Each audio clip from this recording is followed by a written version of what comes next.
मारदा समाज का मैं काम करता हूँ, मैं तो बोलूंगा कि यादव के साथ गलत हुआ है। क्या वो यादव को हिंदू नहीं मानते? क्या वो पासी को हिंदू नहीं मानते? क्या वो चमार को हिंदू नहीं मानते? गड़ैया हिंदू नहीं है, कुमार हिंदू नहीं है, हिंदू सिर्फ 2 लोग हैं।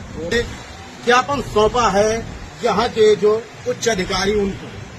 मामला पूरा ये है कि इटावा में एक कथावाचक के ऊपर जिस तरीके से उनके साथ कृत्य किया जाता है, उसके विरोध में लगातार आज पूरे देश में ये मुद्दा उठा हुआ है।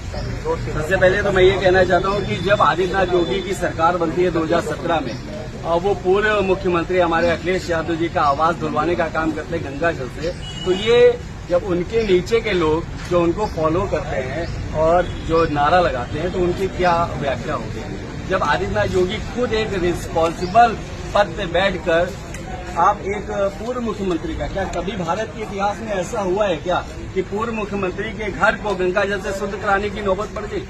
क्या अखिलेश यादव नॉनवेज खाते हैं?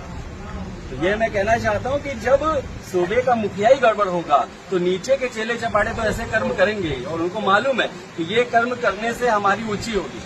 और वहाँ पे कथावाचक महोदय सिर्फ एक जात अलग होने की वजह से ये हुआ है। मैं आपको बता दूं, बाराबंकी में एक कोरी समाज का व्यक्ति संस्कृत पढ़ाता था, तो वहाँ के ठाकुर पंडितों को पेट में दर्द हो गया था। तो ये तो कथा बाज रहे थे, और उनको ये दिक्कत हुई कि हमारे ब्राह्मण के मोहल्ले में आके, ब्राह्मण के टोले में आके आप कैसी कथा को कह रहे हैं। तो ये बुलवाया तो उन्होंने ही था ना उनको, बुलवाया आपने, आप ही ने उनके ऊपर सर मुड़वा दिया, और अब कह रहे हैं कि भाई किसी ब्राह्मणी के मूत्र को विसर्जित करके आप ब्राह्मण बना दे रहे हैं, तो मैं ले चलता हूं दलितों की बस्ती में और अपनी ब्राह्मणियों का मूत्र निकलवा लीजिए और जाके उनके ऊपर रख दीजिए, सारे ब्राह्मण बन जाएंगे, तो तुमको रोटी बेटी का संबंध स्थापित करने में आसानी हो जाएगी। क्योंकि ऐसा कहलाने पे मजबूर कर रहे हो। इटावा में जो कथा सुनने के लिए यजमान थे वो हैं, या पूरे ब्राह्मण समाज को आप दे रहे हैं? देखिए, मैं पूरे ब्राह्मण समाज को नहीं कह रहा हूँ, लेकिन मेरा गुस्सा इसलिए है कि हिंदू संगठन कहाँ है आज?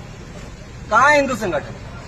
भाई आपने कितने हिंदू संगठन को इस टॉपिक पे कवर किया? आप पत्रकार हैं, आप बताइए। मैं तो किसी एक जात से प्रेरित हूँ, मैं तो पासी हूँ, मैं तो बोलूंगा मारदा समाज का मैं काम करता हूँ, मैं तो बोलूंगा कि यादव के साथ गलत हुआ है। लेकिन मैं कहता हूँ हिंदू लोग कहाँ, हिंदू संगठन कहाँ है? कहाँ है वो करणी सेना? कहाँ चली गई?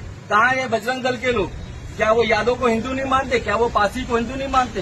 क्या वो चमार को हिंदू नहीं मानते? गड़ैया हिंदू नहीं है, कुमार हिंदू नहीं है, हिंदू सिर्फ 2 लोग हैं, सिर्फ 2 लोग हैं। जब वोट की बारी आएगी तो हम सब भाई भाई हैं, लेकिन जब इन 5 सालों में इन बहुसंख्यक समाज के ऊपर दर्द होगा, दिक्कत होगी, तो ना मीडिया आएगी, और अगर इस पे कार्रवाई देशद्रोही की नहीं होगी तो बहुत दूर नहीं, सुल्तानपुर रोड जाम करने का काम करेंगे, मुकदमा लिखना होगा, गोसाईगंज में लिख दिया जाएगा।